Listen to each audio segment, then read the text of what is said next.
Welcome to Irresistible You Ignite Your Passion and Purpose. I'm your host, Karen Seltz, and I'm so excited about this topic. I love it, maybe more than any other topic, pretty close. And we are diving into what your language reveals about you. And what I mean by that is I'm always listening to what is coming out of my mouth or what thoughts I'm thinking. And they're running in the background most of the time for most of us. And they go unnoticed until you tell your subconscious mind what to look for. But how do you know what to tell it to look for? Well, we're going to dive into that. So stick with me. So this week has been really super fascinating. I had a client that's pretty new to me, and I've been working with her on not shoulding all over herself, which means using the should word, SHOULD, like, oh, I should have done this, I should have done that. And one of the things that I said to her is, how do you feel? How does your body feel when you say, I should have? And just check in with that. So I'm inviting you to do the same thing.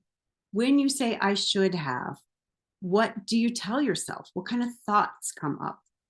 Now, for me, it produces some kind of guilt or shame, like I messed it up, and it could go back to childhood stories, like I can't do anything right, or, any type of story like that.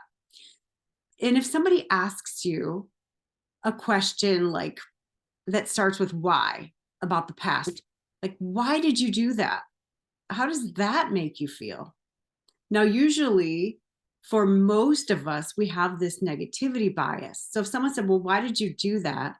We might hear, you really made a bad choice. You messed it up. That was an interesting choice, right? So not even with intonation, if you ask somebody a why question about the past, it usually has a little judgment in it. So think about before you say that, especially to your children or your spouse or your loved ones or your subordinates if you're a manager. But think about if you ask somebody why you did that, what do you think they feel? And for most of us, it is a subconscious reaction to our past, and it's not positive, and it doesn't produce the results that you want. So another way you could phrase that would be, I'm curious how you came to that choice. If you approach anything with curiosity, that is so much better than judgment, don't you think? So even when you're talking to yourself, like, wow, I'm curious what had me choose that instead of all the other options out there. I'm going to say why. I wonder why I did that. But that's okay, right? If you say, I wonder why, then there's the curiosity. So the shoulding, in 12-step recovery, there's a saying like, don't should all over yourself, which sounds like another word, but it isn't. But it is. So anytime you say like, I should have, or I have to, I need to, there's pressure. And that pressure is like, it causes contraction in the body. And also just play with it. So play like, okay, if you say, I have to pay my bills, just notice like what thoughts come up. What are you feeling? Are there any beliefs that get triggered? Like, if I don't do this, then I'll be homeless, right? If you don't pay your bills, you'll be homeless, like whatever comes up for you. But also notice how your body feels. Does it feel open and expansive, or does it feel like contracted? You might even feel pain somewhere in your body, and just notice it. And try playing. I use the word try. See, I'm always catching my language. So try is another really disempowering word. And in Brain Gym, which is something I'm certified in, we do muscle checking, which is also called applied kinesiology. And one of the ways that I test myself is I'll do a finger test. So anything that's true for me, these two fingers, these muscle fibers will hold. So my name is Karen. It holds unless I'm dehydrated. So if I say my name is Karen and it goes through, then I know I get to drink some water. So notice what I said there. I didn't say I need to drink water. I said I get to.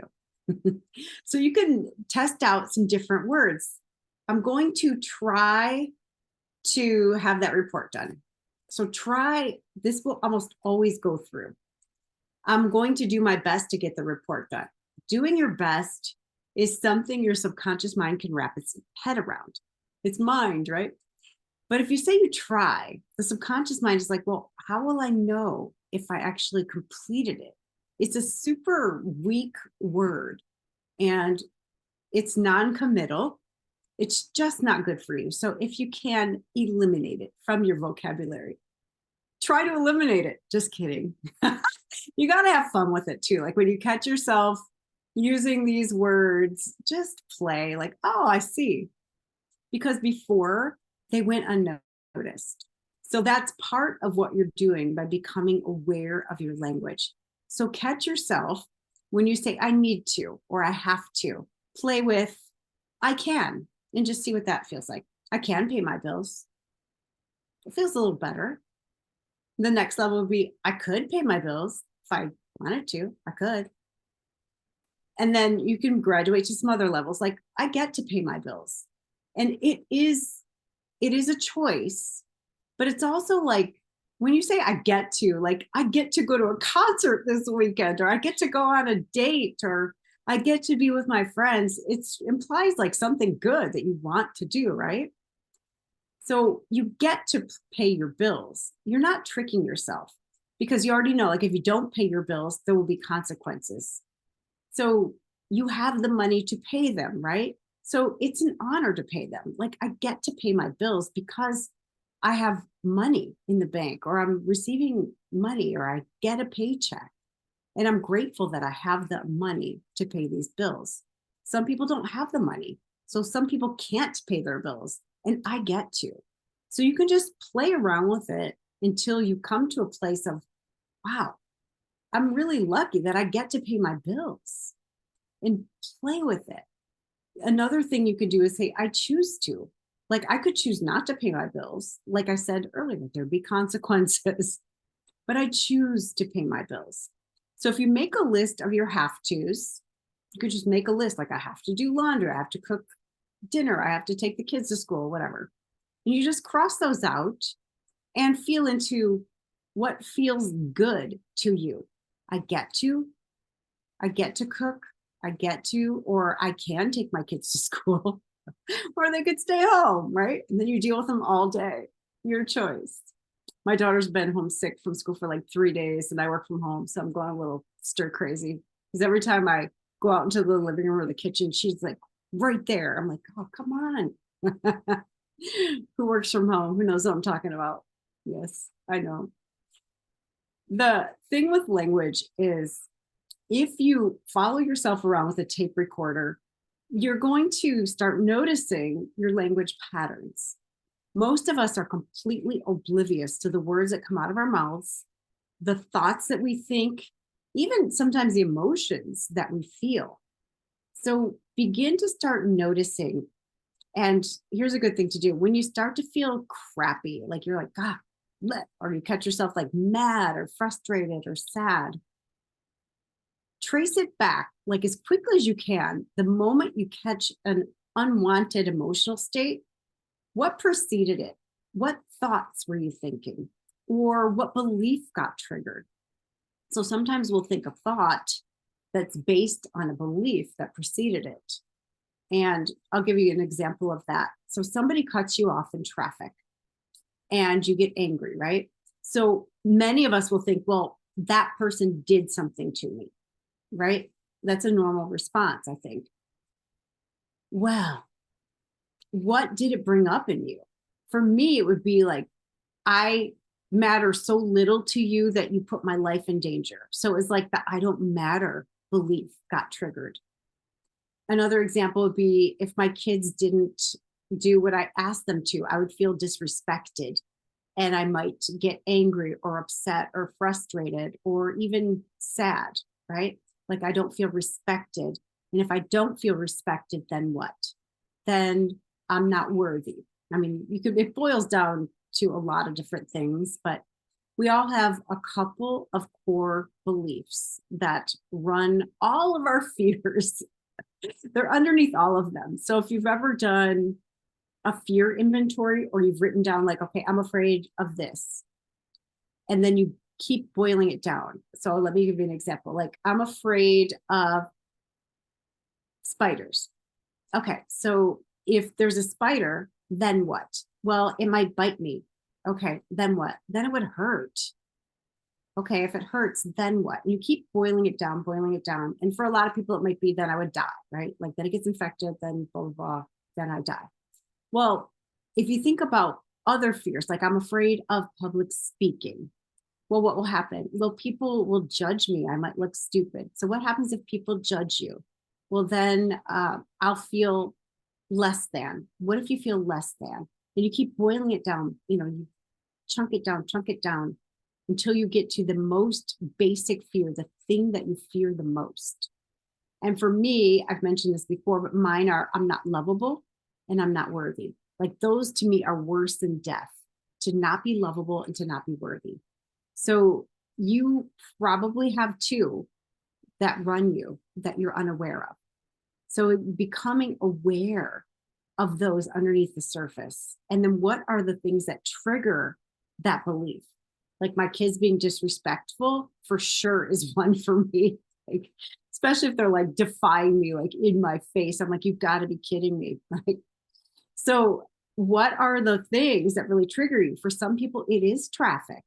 But what is it bringing up in you? What belief is it like poking? It's like, you have a sunburn and somebody keeps poking it, or, eventually it's like, ow, that hurts. So what are the beliefs that get triggered? You can use your subconscious mind in so many beautiful ways. A lot of times people think it's like the monster under the bed or something. It's there like waiting to hurt you. But your subconscious mind is doing a beautiful job protecting you, keeping you safe.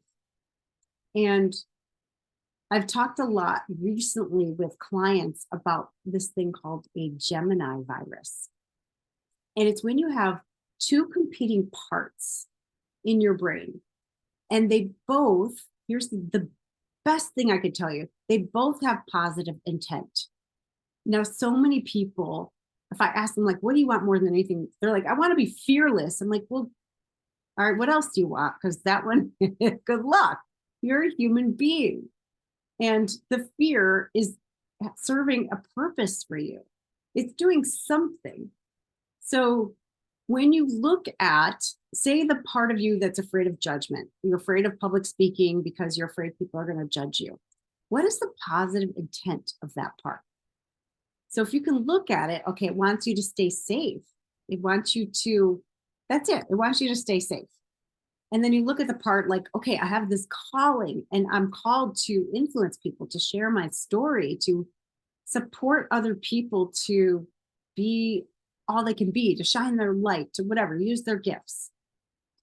And you can actually talk to these two parts and ask them to come up with some creative solutions to keep the positive intent and still move you forward in a way that doesn't have the negative consequences. So the reason I brought that up is well lost by now, but it's a really important exercise. And I think it's really helpful. So what I was talking about is how to use your subconscious mind to find out what your beliefs are. And then you're going to tell your subconscious mind, okay, so anytime I'm believing, I'm going to use mine, that I'm unworthy or unlovable, I want you to let me know and bring it to my awareness so that I can make a different choice, so that I can bring in some other examples. So when you first do this, it's so uncomfortable because 95% of everything you think, feel, believe, and do is in your subconscious mind. It's below your level of awareness. So when you first start to become aware of these things, the patterns, whew, they're overwhelming. It feels like, gosh, is that all I do is think I'm not lovable and seek evidence all day? Like, yep, it is. And here's the beauty of it. When you start to catch it, it's no longer unconscious. You are conscious to it. The only way you can change anything is to become aware of it, bring it up, like above that water line to your level of consciousness. So when you start catching yourself like, oh my gosh, I was believing I was unlovable, you get to say, yes, I caught it. And you get to celebrate that.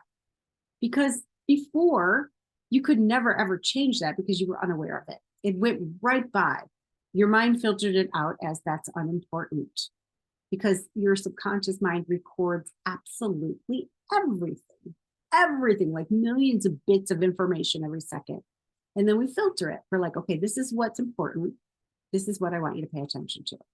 So, speaking of your filter, what is it that you're telling your subconscious mind to seek evidence for? Because we are 100% of the time right. Like we get to be right about whatever we believe about the world. So if you're looking for how the world is unsafe or how people are unkind or selfish or whatever, your subconscious mind is constantly scanning the environment and it will find you evidence for whatever you tell it to. So why not say, hey, show me how the world is kind. Show me how I matter. Show me how I can make a difference in the world or how I do make a difference. Show me whatever you want. Show me that the world is abundant. And you're going to start experiencing life completely differently. So you're catching the things you don't want anymore. And you're like, oh, interesting. I see I was believing that. Well, you do that enough times, you're going to catch it before the belief happens. And when you're telling your subconscious mind, okay, look for this instead. Show me how I'm powerful. Show me how my talents or gifts or whatever make a difference in the world. It's going to be bringing that to you. And you're going to start experiencing life completely differently. And how it all begins is noticing what are your thoughts? What are your beliefs? What are you saying out of your mouth? And start catching yourself. Like if you catch yourself saying, oh, I'm going to try, just say, no, I'm not going to try. I'm going to do it, or I'm committed to creating this. I have spent so many years studying language and the effects it has on the body, on the mood. It also affects your frequency, your vibration. Immediately, the words you use matter. They all have information. They all have a frequency. They're all vibrating. Think about it.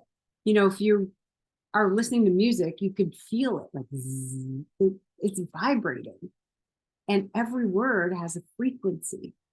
So think about what you're putting out there because energy knows no bounds. So when you use certain words, you're going to attract certain people that are on that same frequency.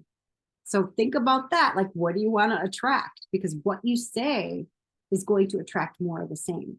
So even if you think you're talking about someone else, your subconscious mind filters that out. So let's talk about the subconscious mind a little bit more. It doesn't know the difference between you or anybody else. So if you say that person's a jerk, it hears jerk. And it's like, you are a jerk, right? The subconscious mind also does not hear negative words. So I don't want it to rain. I mean, I'm just making something up. It hears, I want it to rain. And yes, of course, sure, you can control the weather. Why not? But whatever you want, you get to say, I want, or I have, or I am. And the subconscious mind only thinks in the present tense. So this is kind of fun. Whatever you're saying, if you're repeating a memory or reliving a story from the past, your subconscious mind thinks it's happening right now. And then it will produce an emotion. If it's something scary or triggering that needs to have an action, that's the purpose of an emotion, is to have an action. So it might create like lots of adrenaline so you can escape a threat or fight or freeze or hide, you know. So whatever is happening in your subconscious mind perceives as that's happening right now. So if you have a memory, it's happening now. And you might need to fight or run or whatever. So pay attention to that stuff too. If you get triggered, notice, is there anything happening right now? And you can even say to yourself, right now I'm safe. in this moment, I am safe. And one quick grounding tip you can use is to just look around the room where you are and identify 3 objects and just say them out loud.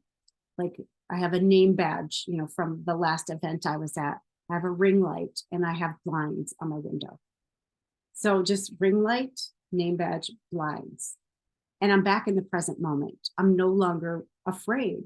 There's no threat. There's nothing to be done because nothing is chasing me. There's no lion in my room. There's a dog, but she's calm right now.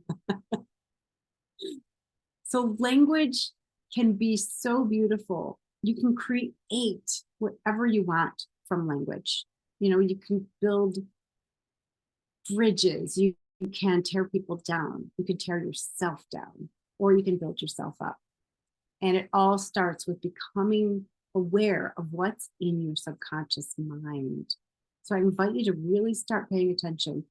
And for some people, it's easier to start noticing the language of others. So if that's you, then play with it and just start noticing what other people are saying. And then notice their physiology. Like, what's their posture like? Are they breathing like shallowly and rapidly? What's the energy you're sensing from them? Are they like uptight or are they calm? And start noticing, like, okay, that person's really calm. What kind of language do they use? Interesting. Like, be a scientist, like, document it. Like, oh, interesting. Or that person appears really angry. They're speaking really fast. They're like, oh, they have a vein popping out of their head and their fists are clenched and their jaw is clenched. And you can sense the energy too, if it's a heightened emotion like that, or even if it's not for many of us. So just start to notice your environment. And you can play even if you're at a traffic light. What else are you doing? Stay off your phone. Use your environment and look at the person in the car next to you and just notice, like, what's their physiology? What's the energy coming off of them? And start to play.